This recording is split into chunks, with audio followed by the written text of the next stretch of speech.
Hello, all. Good day to you. I'm a news correspondent with your local boring news, and today I am going to be covering a huge question about the Iran hostage crisis and the crisis itself. And that is, why did President Carter not succeed in his attempts to save the hostages in Iran, and why did President Reagan succeed much easier over him in the determination to end the crisis, essentially, free the hostages?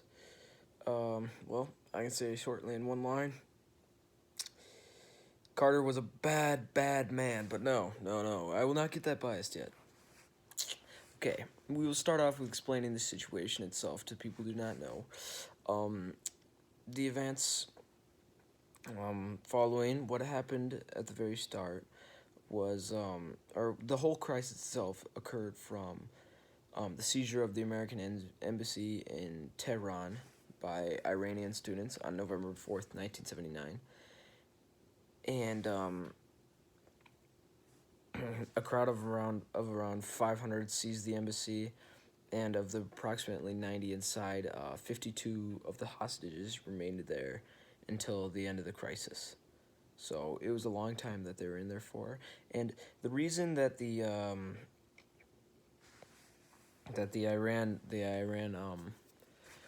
Iran seized the embassy was because Muhammad Reza Shah Pahlavi, their leader, they overthrew a little while ago. The Americans had taken in and provided him with medical care, and that is just not the right thing to do by America. Not a cool move by them, and Iranians were pissed, and they took action. They seized our embassy.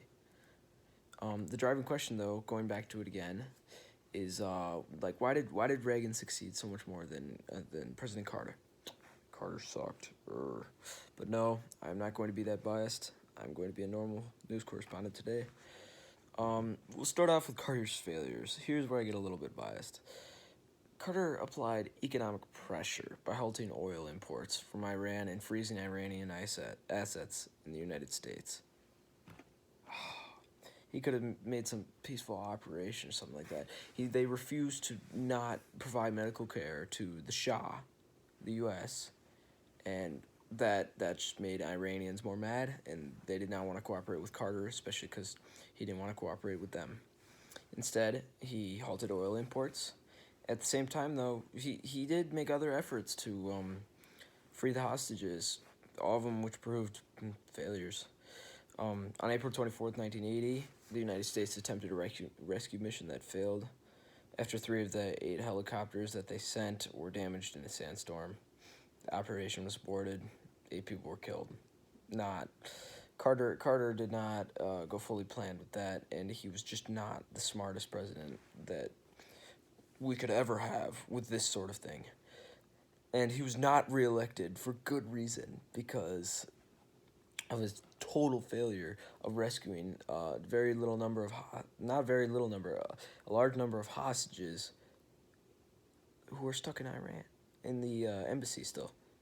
So yeah, but Reagan is elected instead of Carter in a landslide win, and Iran was more open to him. They were more open to him actually because of more Iran circumstances, not because of Reagan himself. Because Reagan himself solved the crisis the day he was inaugurated, and yeah, on January 20th, 1981, the day he was inaugurated, the United States released almost $8 billion in Iranian assets, and the hostages were freed after 444 days in Iranian detention. So, a little over a year that the hostages were stuck there, and that was because President Carter could not save them in any way, and it was his fault. He could not develop that.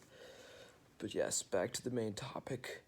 Reagan succeeded actually more so, if I have to go more by the facts, he succeeded more so due to the fact that Iraq was actually invaded by Iran. Or no, sorry for that.